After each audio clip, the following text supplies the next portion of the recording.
Hello everybody, this is AndiNaga and I'm playing Mechwarrior Online. Today I'm going to be talking about the differences between Battle-Mechs and Omni-Mechs. Here you can see the Clan Light Omni-Mech Kitfox. Okay, this is just going to be a brief tutorial upon what Omni-Mechs do, their basic difference with Battle-Mechs, and how they work. First off, let's go to the Mech Lab. Okay, let's start off with the Battle-Mechs. I have a basic Locust here. It's a 20-ton light mech. And configure. In general, with most Battle-Mechs, you can change your engine, put a lighter engine. As you can see, I have a 150-ton engine, 150 engine, two 600 engines, or 160 engines, pardon me. 175 engine, and finally over here I have a max 190 XL engine. I also have a 100-ton engine, so let's just throw that in for this sake right now. Okay, as you can see with that engine, my speed is roughly 90 kilometers an hour, and this build, this particular Locust, is the M3 variant, which has 5 energy hardpoints and 2 anti-missile hardpoints. The advantage of a regular Battle-Mech is that you can change the engine, and you could always, these armor slots are dynamic, which means if I add, let's just say, heat sinks in, let's see, I have 5 points, I'll throw 5 heat sinks in, the slots move out of the way, and they move to the other arm, where I have empty slots. Now, if I keep throwing heat sinks in, throw in another one,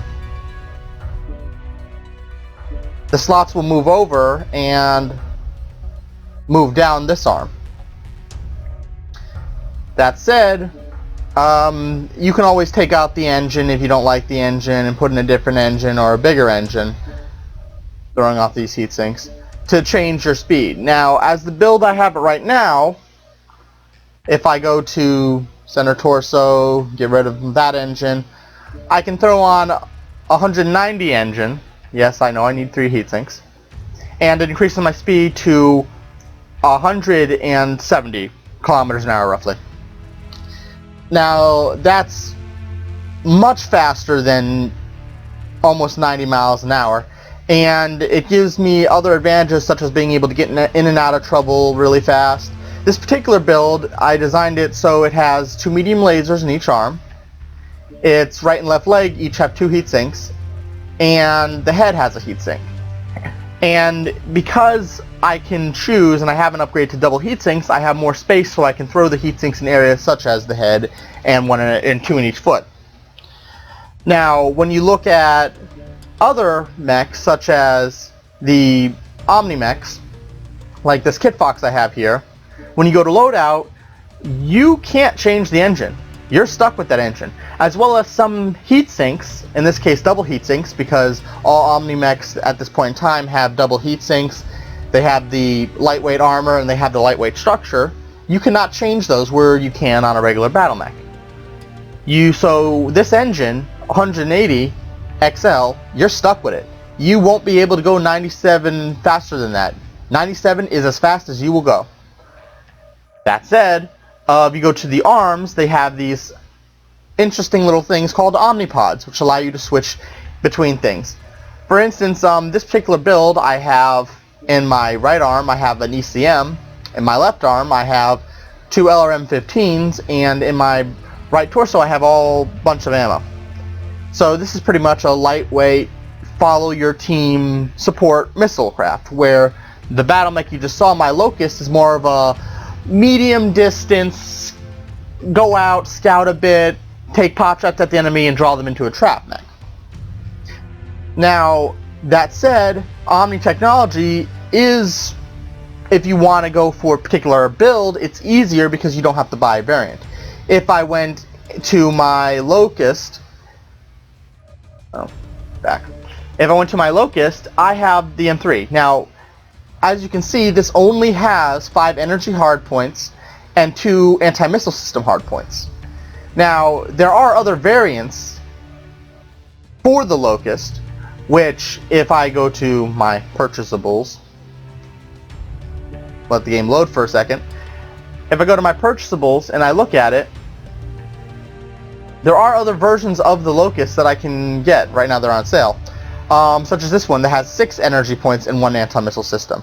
This is another one. It has 2 energy and 2 missiles.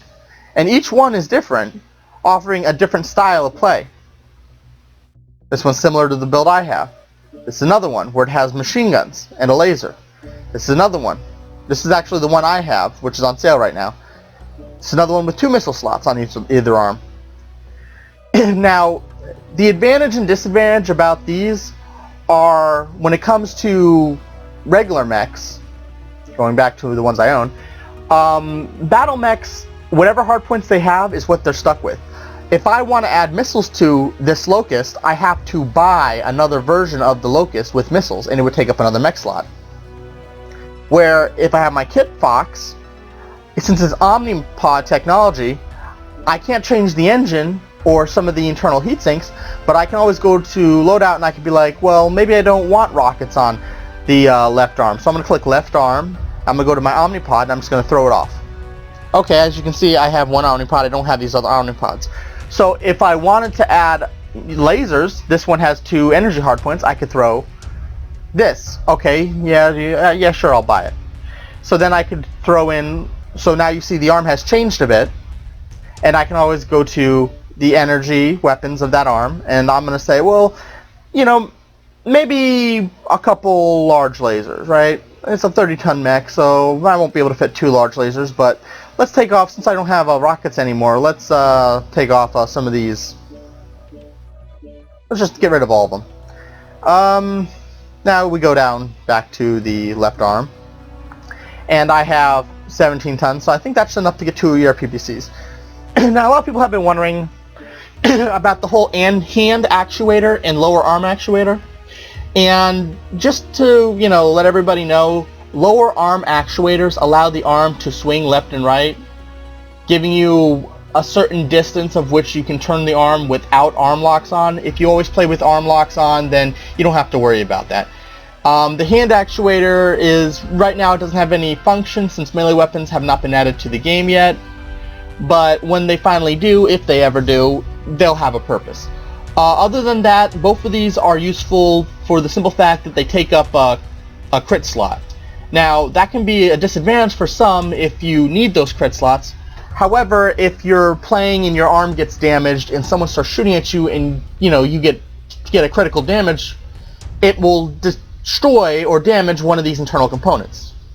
Now, it's an equal amount of damage to each one of these components, which means if you have, let's say we throw, I don't know, 2 small lasers in here. That means that there's an equal, if someone crits on this arm, after your armor's gone, of course, because they can't critical when you have armor, after your armor's gone, internal damage can damage one of these points. And there's an equal amount of chance that it'll damage all of these points. That said, if you have no hand actuator or arm actuator, that raises the chance that your small or large laser will get hit with the critical damage, potentially destroying the weapon for the rest of that match. Now, when you use a heavy weapon, such as an ER laser, yes, it'll take away these, because Omni-Mechs are designed so if you put a heavy weapon on the arm, it will no longer allow you to select the lower and upper hand actuators. This is for balancing sake, as well as, you know, it's taking up the internal slots to wiring and whatnot. So let's say I want to throw 2 ERPPCs on this. So now I went from a rocket build to a sniping build. Relatively easy without having to change the variant of my mech. Now this can be fun at some times, and other times it can be a little tedious because, again, I cannot go any faster than 97 miles an hour. So even if I say, well, I want to be a single sniper, I have all this free space, you know, 7 points available, but I can't take my old engine out, throw in a new one to increase the plausibility of that. I will only ever go 97.2 kilometers an hour. Now, with the Elite perk, you can get 10% faster added onto that, but you have to, of course, own 3 variants and have leveled all their basic skills up to max. Now, this being, you know, one of the first videos I'm doing, I'm not going to save that build because I'm a potential misaboat. I'm going to do 2 videos after this, which I will play both the Kitfox and the Locust. And there's been a lot of talk of, oh, how, you know, they feel and if they are or are not broken. And like I said, I'm going on the view from that I don't think they're broken. I just think it's a different style of play, because both have their merits. One allows you to change hard points, one allows you to change the internals. So on the grounds of, am I for or against the whole, are clan mechs, are Omni-Mechs broken, or are they at a disadvantage or advantage? I would say that my kill to death ratio for both mechs is about the same. You can't play them the same way if you're used to more of a mixing it up type of style, where you like just, well, I don't want to buy a new mech, I'll just buy this little piece, and trying to making the mech exactly how you want it with what type of weapons you want, then an Omni-Mech would be for you. If you like choosing, how fast or slow you're going to do and mixing it up that way, choosing your armor and your heat sinks, I would say a Battle-Mech is for you. They both have advantages and disadvantages weighed against them, but it's all about the preference of the individual. After this video, I'm going to be submitting 2 more. One, I'll be taking the Kitfox for a spin. The other, I'll be taking the Locust for a spin. And the reason why I'm going to make 2 more videos instead of having them in this video is so people that just want to view the Kitfox, they can without having to suffer through both this introduction on the advantage, disadvantages, and the comparing the 2, and the mech they don't want to see. So if you want to see the Locust or the Kitfox, those videos will be coming out shortly. This has been AndiNaga, and thanks for watching.